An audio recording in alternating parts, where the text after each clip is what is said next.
Votre attention s'il vous plaît. Cet élément est en lingala. Contactez-nous pour savoir s'il est aussi disponible en la langue de votre préférence. Veuillez aussi noter qu'il est en audio uniquement, dépourvu de ce fait d'image originaire.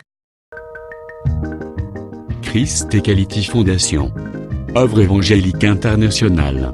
Ensemble avec le docteur Jean-Pierre Moubenga, ministre de l'Évangile éternel, Vous propose de suivre cette présente rubrique pour votre édification spirituelle.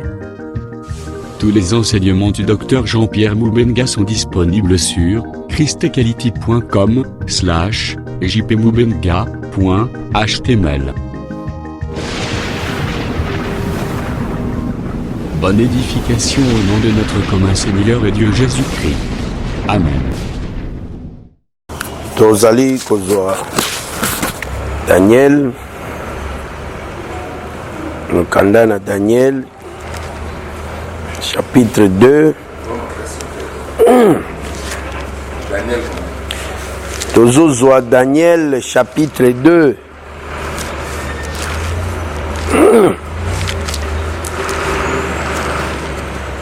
Daniel 2. Totanga à verset 43. La verset Tostotangi.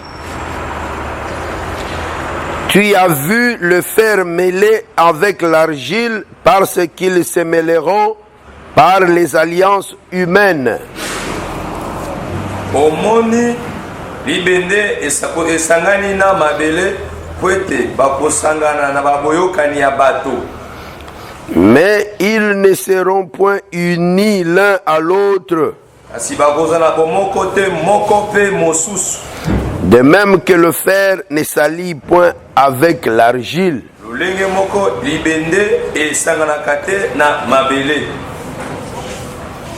Amen. Aujourd'hui, Lévitique 19.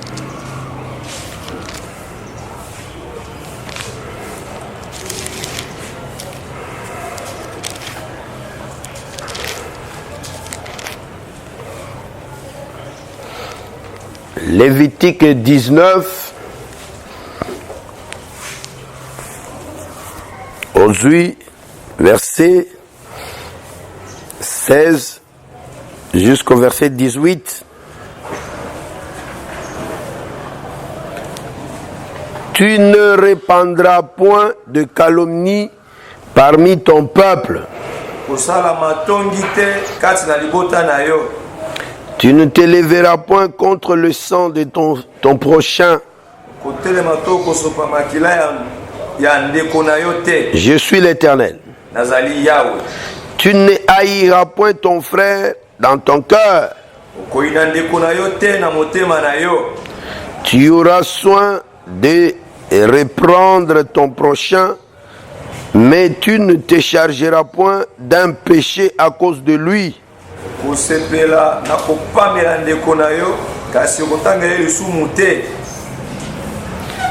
Tu ne te vengeras point et tu ne garderas point de rancune contre les enfants de ton peuple.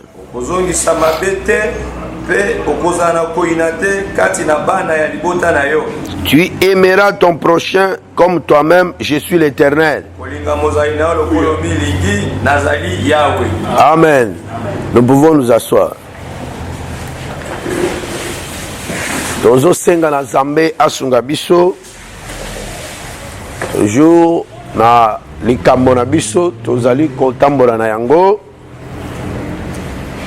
Nakanisi ete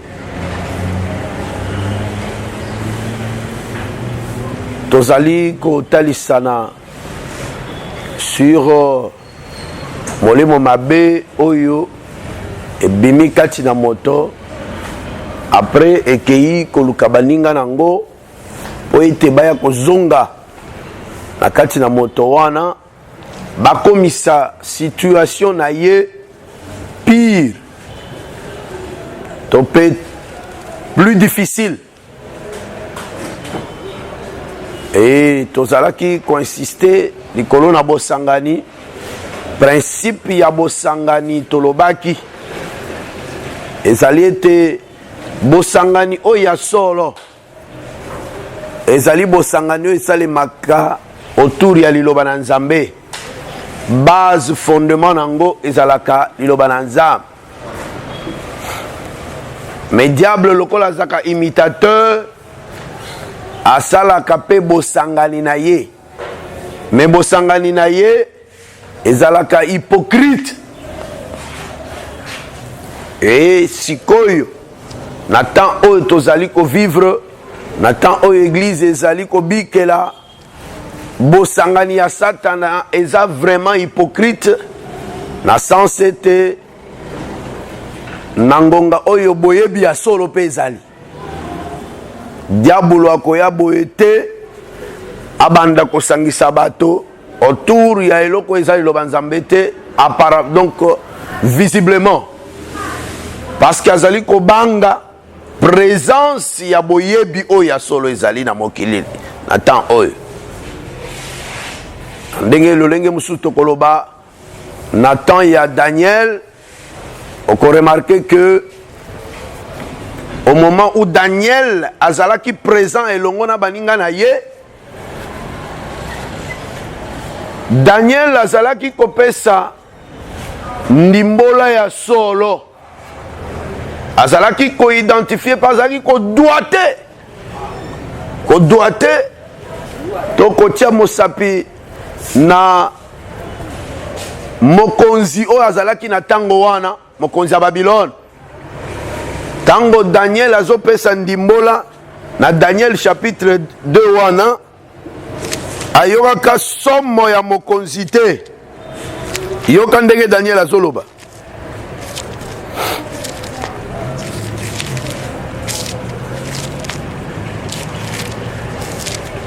Daniel ayebaki ke azaki na mboka mopaya, pe ayebaki ke bato oyo bazalaki kogonza ye bazalaki na makoki nyonso. Il faut yebake tango babengaka moto roi. Le roi, d'après Ecclésiaste chapitre 8, le roi asalaka likambo nyonso eyelaka ye asala. C'est pourquoi tu comprends que le roi ya solo ezalaka nde Yahweh Nzambe. Et puis bato mosusu bayimitaka ki roi bayimitaka kaka lolenge moko wa. Ecclésiaste azoloba ke kofinga mokonzi te ata na chambre na yo, parce que asalaka eloko nyonso alingaka. Donc soki omoni bato na mokili bazomisala ba roi, yebake bazolinga nde kozwa place ya Nzambe. Mais Daniel azopesa ndimbola azotelisa biboye. Nazana Daniel chapitre 2 verset 37. Dans verset 37 alobi, ô roi, tu es le roi des rois. Car le Dieu des cieux t'a donné l'empire, la puissance, la force et la gloire. Il a remis entre tes mains en quelque lieu qu'ils habitent les enfants des hommes,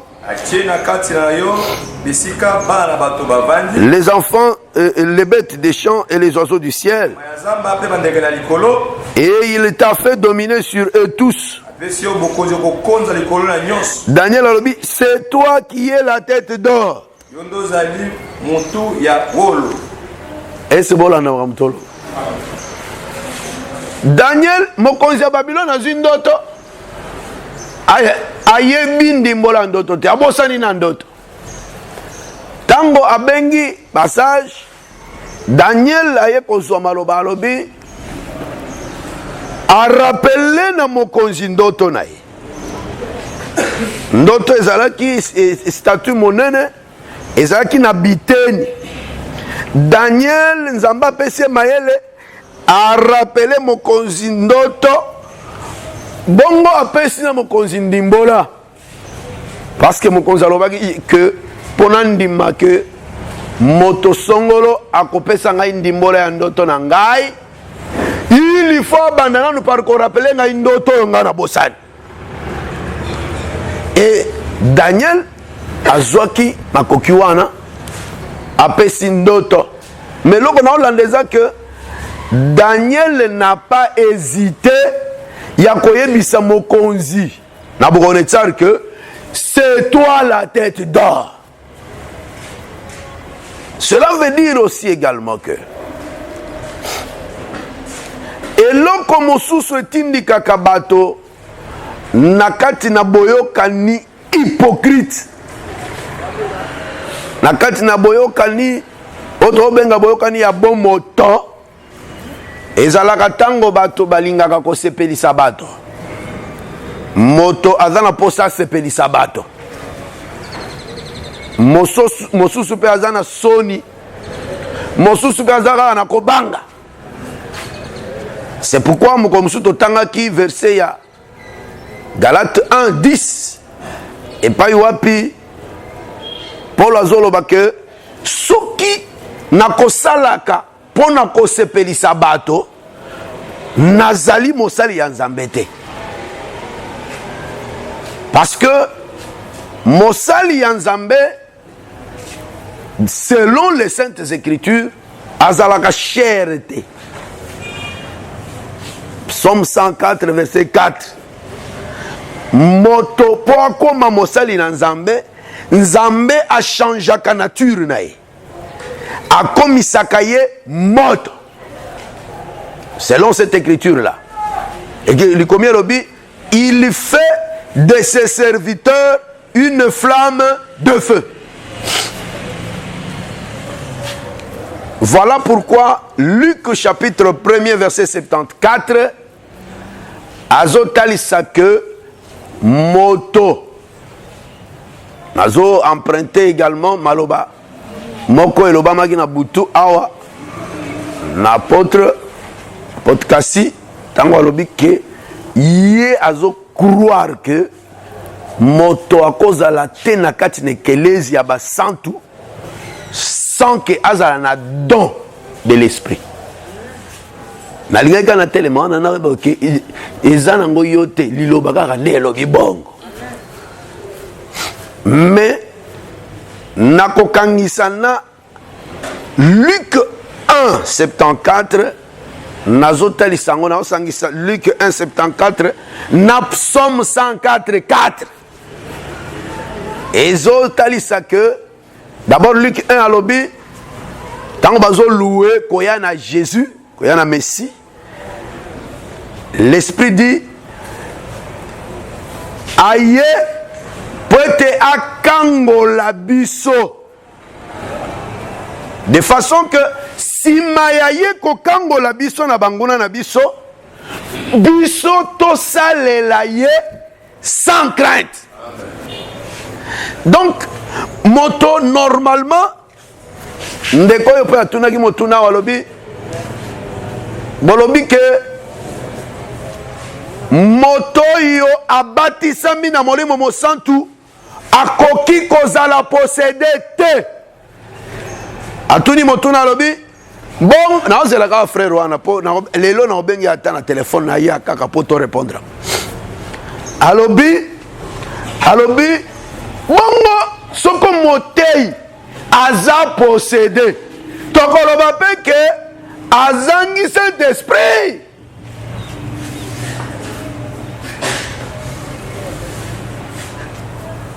Nazo profiter kaka na moi ba verset mibale na pesi wana po nakopesa déjà moi idée. Pourquoi? Parce que l'écriture dit que il fait de ses serviteurs une flamme de feu. Nzoka lui kalobi que soki okangoli biso c'est alors que tokosalela yo sans crainte. C'est vrai que nakati na makomi ezalaka na mosali pe na mosali elingi koloba ezalaka na basali oyo bazalaka na gauche ya Nzambe na basali oyo bazalaka na droite ya Nzambe. Parce que en considérant les écritures, David, même diable Satan yepe azalaka pe kaka mosali na Nzambe maza mosali na Nzambe na droite ya Nzambe te. lolenge mosusu azaka mosali na nzambe na ndenge ya bolamu te, azali mosali na nzambe na ndenge ya mabe. Satan asalelaka nzambe. C'est pourquoi omoni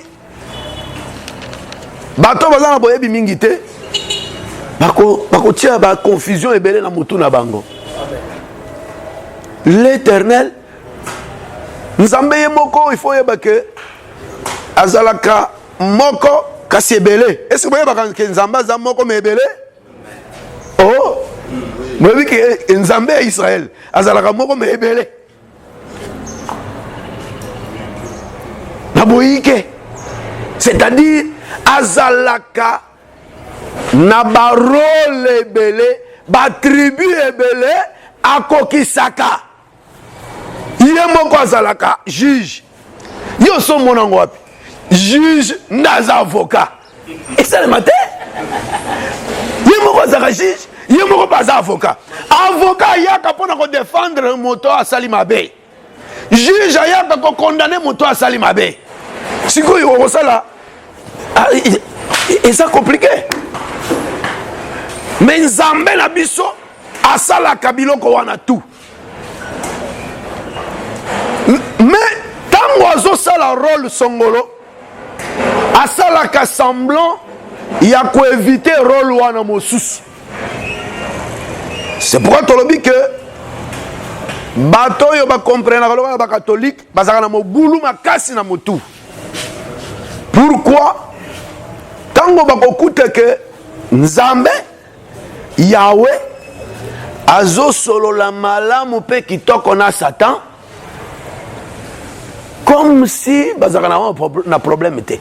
Et là aussi tozo confirmer que Yahweh azalaka penza na problème était na Satan. Mais moto azalaka na problème na Satan ezalaka nzambe. Est-ce que vous comprenez les gamona oloba? Tu comprendre te hein? Yahweh a un problème na Satan te. Pour Satan pe aloba te ke ngai na lingi nazala Yahweh. Mais Satan aloba ke ngai na lingi nazala nzambe. Nzambe ezalaka moko ya attribut ya Yahweh.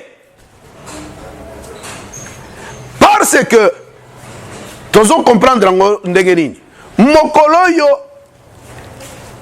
confusion ezalaki na kati ya Israël.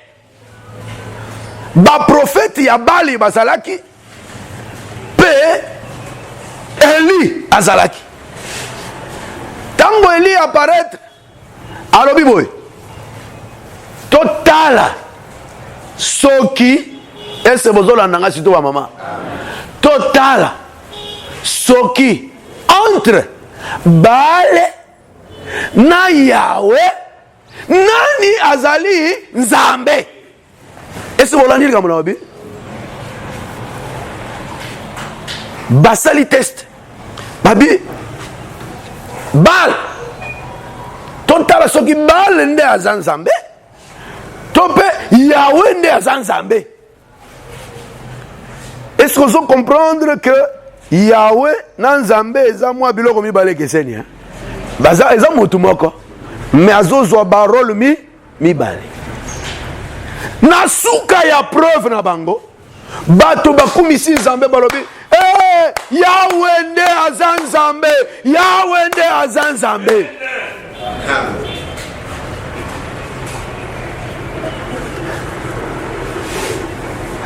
Nzoka tango Yahweh azo solo na Satan atikali kote le mela Satan te. Abi Satan o tu vois Satan azalaki ni na somo na Satan, azalaki ni na problème na Satan, po yebi que Satan aza petit na ye ya musala. Abi petit o tu vois Satan pe azaki na kolenga te te bana na nzambe ba Satan pe aye. Et puis azo c'est là-bas tout na ba question.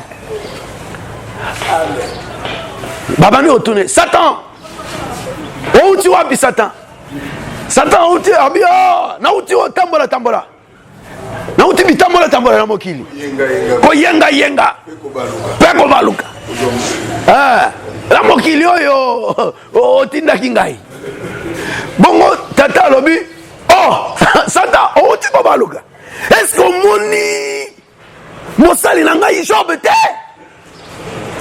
en tout cas Satan nazo informé que Job azalaka intègre Job na ngai nakumisaka ye azalaka mwana malamu Job tetika bongo Satan lobi na éviter soki asekaki abi wapi vie wapi Job wana azotosa ye yo po otikela ye bambongo biloko ebele azakimia yango wana azotosa yo tala ve totala mekakaka oki azosenga na ye azosana ba demande aza un problème te aza un problème na Yahweh te donc portion wana diable azalaki ko traiter na Yahweh et place bazo koma bonguna ezali na niveau ya bo Yahweh te eza na niveau ya bonzambe parce que iniquité oyo ebimaki na kati ya je vous ai toujours dit que diabolo tobenga diabolo wana abotamaka diabolo te bakelaka ye te diabolo mokolo bakelaka ye azalaka pene na nzambe azalaka Lucifer elingi koloba diabolo te Lucifer elingi koloba mwana ya Aurore mwana ya Tongo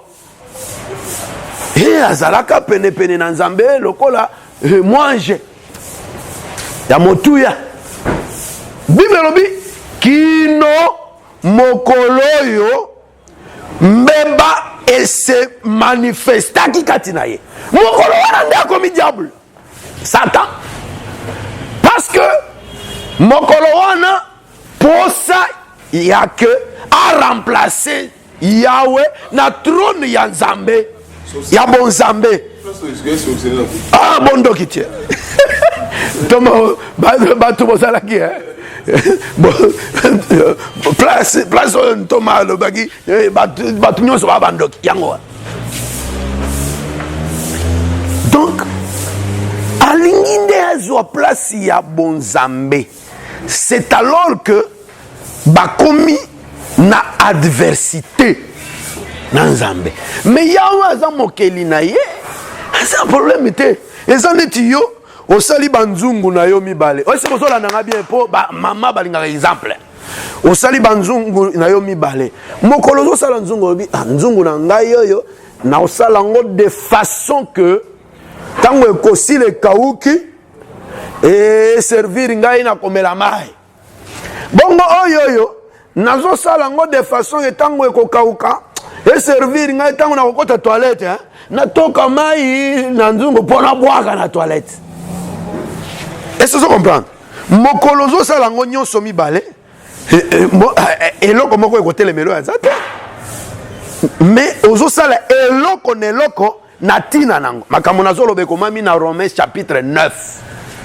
Est-ce que ozolanda ngai parce que batuna mutuna wana bato mosusu baloba ke c'est que nzambe aza injuste po asi apona bato mosusu po bakoto lola epe apona bato mosusu po bakene na libebi te eza injustice te eza justice na ye po aza na niveau na bango te aza bato nyonso baza lokola biloko oyo ye asali azokomisa bango ke bozali bato ya mayele mingi te bato yo tope mosali mbeki moyemi mbeki tango oyo asalaka banzungu na ye est-ce que nzungu eseloba na ye ke mpona nini osalanga boye te nzungu elobaka te et c'est là où toteyaka pe tolingaka ete bongo na yo esosola likambo oyo tolobaka mpe likolo na bosangani to mpe unité yango omoni tozolobela yango mpe awa. Unité ya bana na nzambe ezalaka na deux phases. Phase ya unité de l'esprit na phase ya unité de la foi. Eza ba phase mibale ekeseni. Na kozo rappeler yango eza na Ephésiens chapitre 4 otangi verset 3 au sauté otangi verset 13.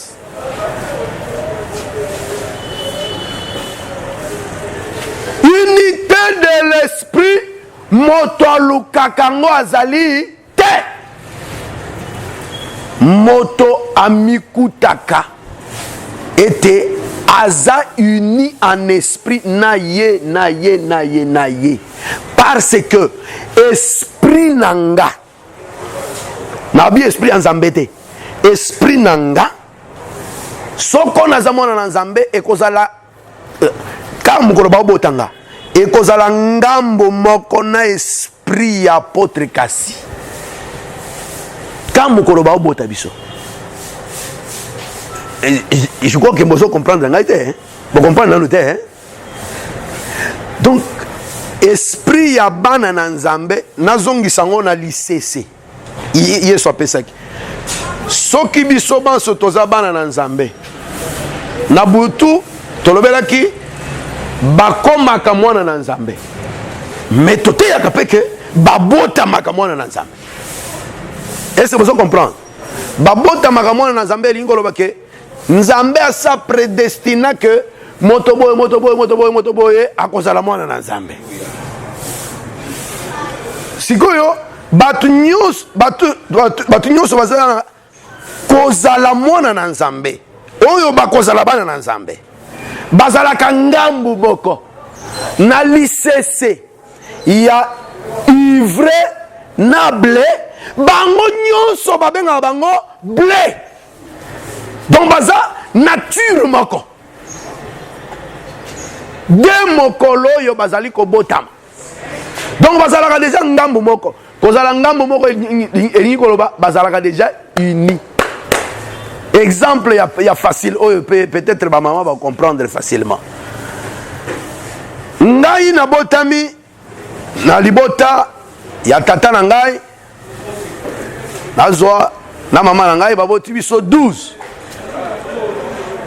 Libota papa na mama baboti biso 12 personnes. Ezala mwana liboso. Ezala mwana suka moto moko alobaka na tata teke tata papa nazala ndeko ya tel nazala ndeko ya tel moto alobango azate. Place wana nde tozo situé unité de l'esprit. Moto na moto azo mikuta ke ye azala ya na ngai ye azaleki na ngai. Ça ne dépend pas de la volonté de quelqu'un. Nzambe ye moko nde asiatia biso ngambo moko kotia biso ngambo moko nde Bible ezobenga unité de l'esprit. Bango nyonso biso nyonso toza na nature ya bonzambe. Nature ya bonzambe c'est que toza uni en esprit. Mais unité de la foi en tout cas etongamaka esalaka ete moto akoma na unité de la foi. Yango wana omoni soki tosi tobotami tobandi mpe kolendisana bandeko toza bandeko tozala toyokana tosala makambo ya po ete tomema famille na biso ekende liboso.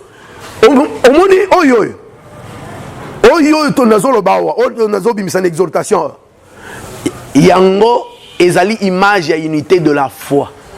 Parce que unité de la foi selon Ephésiens chapitre 4 verset 13 etongamaka eyaka nanzela ya liteya nzela ya ministère. eza ndenge moko na kozala mwana na nzambe to te. Mwana na nzambe tokomaka ngo, mais déjà tozalaka déjà bana na nzambe. Nzambe asa prédestiné biso ya kozala bana na nzambe. Voilà pourquoi tozoloba boye ete likambo ya bosangani na oyo etali bonzambe ezosenga ete tozala na nature moko. Mais Daniel tango azo définir bosangani ya mabe alobi ezali lokola ozwi fer libende ezali eloko mosusu okamati mabele osangisi yango na apparence na libanda ekobima neti ekangami. Est-ce que bozola na ngai ye moko azolimbola ngo abike en réalité bakangani te. Mokolo mosusu na rappela yo eloko tobengaka jeu ya baroi. Jeu ya baroi, roi du nord na roi du sud. Mokonzi ya nord na habité ya nord azobundisa roi du sud. Na pesa exemple ya facile oyo mama magi kamso akanga kango exemple ya ke moto andoki mosusu anganga. Ese boyeba ke bandoki na banganga bayoka na kate. Oh, boyeba bango parce que ngai na yoka pe basango ke banganga mosusu bakendaka bayelaka bango bandoki po balongola bango bondoki. Boyoka nanu te. Nganga nkisi siko nganga nkisi alongolaka bondoki na molimo nini ya nzambe to ya satana. Ya satana bongo bondoki ye moko aza molimo ya nzambe to ya satana. Ozo comprendre que basala je ya on tout niote mama ozo mona te que basala je molimo ya satan azo telemela molimo ya satan. C'est là ce qui était dit eloko yoloba maki Yesu asakola kiango lobiete Satan un royaume divisé et koki ko subsister te. Déclaration wana yo komone net eza erreur te. Dieu Jésus confirmait ça. Il confirmait réellement que bokonzi ya Satana et kabwana. C'est pourquoi eko umela libela te. Royaume eko umela libela. Et ça quand royaume kitaki likolo lokola libanga. Royaume ya Christ. Yangonde eko umela libela na libela. Mais bokonzi ya Satan lokola eza ba aventure bosangani na bango eza ya lokuta. Ce sont des alliances humaines eko umela ka libela te. Nazo sukisa awa pona lelo koloba boy. Nazoki Lévitique chapitre 19. Pona kotalisa boy. Pratiquement, doctrinalement. Tango balobi toyoka na tosangana elingaka koloba te que sans qu'on vérifie l'écriture, sans qu'on se corriger, tout ça l'assemblant ya kolingana te wana ezali loba nzambe te pe nzambe akobenga ngo kosangana te kosangana ya solo pe bolingo ya solo e kosala eloko yo Lévitique alobi boy Lévitique 19 alobi boy Abi, tu ne haïras pas ton frère dans ton cœur. Tu auras soin de reprendre ton prochain. Mais tu ne te chargeras point d'un péché à cause de lui. Et ça, un élément simple, mais ça très capital. Parce que moko ya ba démon oyo tungisaka liboto oyo mingi ezali démon ya matone. En réalité, selon l'écriture, ce qu'on a coutume de quoi ça la mabe. Pona tonga ye. En réalité, non ça la boy. Na moni ya ça la mabe. Na méprisé na motema. Na kei na bandiko yebisa sigoyo frère David. Tala ba frère na bino bokura ka ba frère. Na kutie penza akoyiba. Bino bokanisa ta ozolanda sérieux wa. Et le boy nazo sala. En réalité na yini frère wa. Selon l'écriture wa. L'écriture on le dit que koinande konayote. Pour inayote qu'est-ce qu'il faut faire? Prends soin, il y a qu'à reprendre hier. Et c'est ça la solution. Amen. Donc, na moni yo salamabe, na kokende koloba na ndekote, il faut na ya koloba na yo, na telemela yo. Soki na telemeli yo, selon l'écriture wana, na lingi yo. Amen.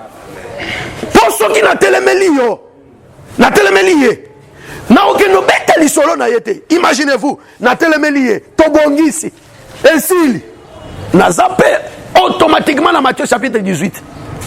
Est-ce que vous avez entendu? Amen. Ce qui n'a bongisi na ye, c'est que en réalité selon l'écriture on a lingi et aussi le rôle de bongisi toza uni. Bosangani ya solo yangoy. Mais ceux qui osent monter à parti pris. Ok, yeah. Ce qu'on a lobeli à une équipe na bango. D'abord, l'idée à lober équipe na bango est kindoki oyo bataille biso na butu. C'est de la sorcellerie. Amen. Il faut na courage. Il y a kolobé la moto, même ceux qui a finga kabato.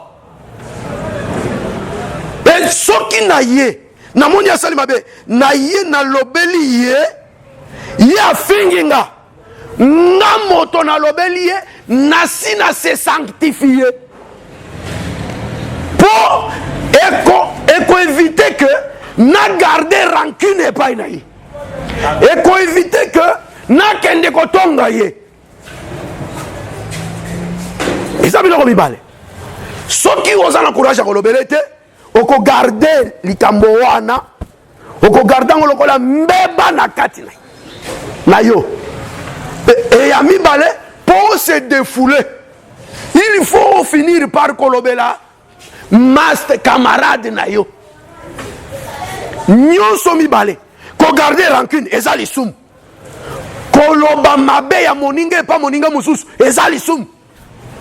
À ce moment-là, écriture au pe kangio était olingi frère wanate. C'est ça haïr. C'est ça haïr. Quand on a biso et Cécilie, namonaki pasteur Tambo atinde nabite soki ye muto atindela kingai atindela kingai bwanya moko ya Socrate soki nezaki ata lobi toko pesa eloko waneza na kati ya nini na telefone mais namoni ke na Socrate azaki mupagano mais azaki na version yo Socrate papa na verso yo mais yo mo santu uza na facilité au moni ndeko na mabe ale OK ko loba na camarade na yo kindoki zo tuer pe église yo yango wote yeso ki na yebisie akopanzanga sango c'est quelle écriture soki na yebisie yazaka kanda akosilikela ngai nzambe nde moto atindi yo ete lobela ye comme ça ya silika agangela yo. Imaginez-vous nga na lobelo vérité yo finginga nana perdre, nana gagner. Nande mutu na gagner parce que ngai na lobi vérité. Na kokisi écriture. Mais yo muto finginga. Écriture e kanginde yo. Yo nde oya ko senga nga pardon.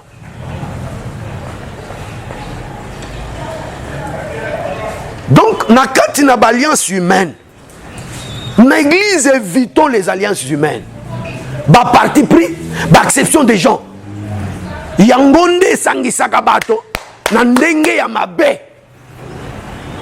Mais zala na souci, pe courage. Au nom de la parole, il y a qu'on reprendre ndeko na yo. Il y a qu'on reprocher ndeko na yo soki omoni na kati ya mabe. Na suki wana nzamba pambolo na kombo na Yesu. Amen.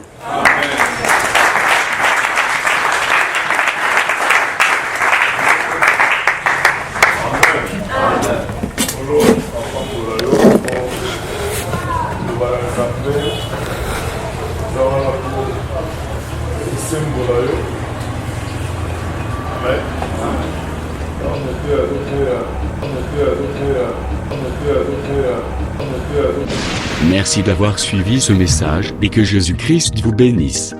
Si vous avez une question à l'intention de l'homme de Dieu, si vous voulez que l'homme de Dieu prie pour vous, si vous voulez vous confier à l'homme de Dieu, ou si vous voulez tout simplement bénir l'homme de Dieu, contactez-le directement si ses coordonnées sont disponibles depuis sa page. Sinon, contactez-nous et nous lui transmettrons vos préoccupations. N'oubliez pas de faire un tour à notre page évangélisation pour voir en quoi vous pouvez vous rendre utile à Christ par cette œuvre. Que Dieu vous bénisse tous. Amen. ChristQuality.com. Les cieux en un clic de la souris. Évangile-éternel.com. Le site de l'évangile éternel. Christ et Quality Fondation, équilibrer la manne ramassée dans le désert de sorte que chacun ait un numère.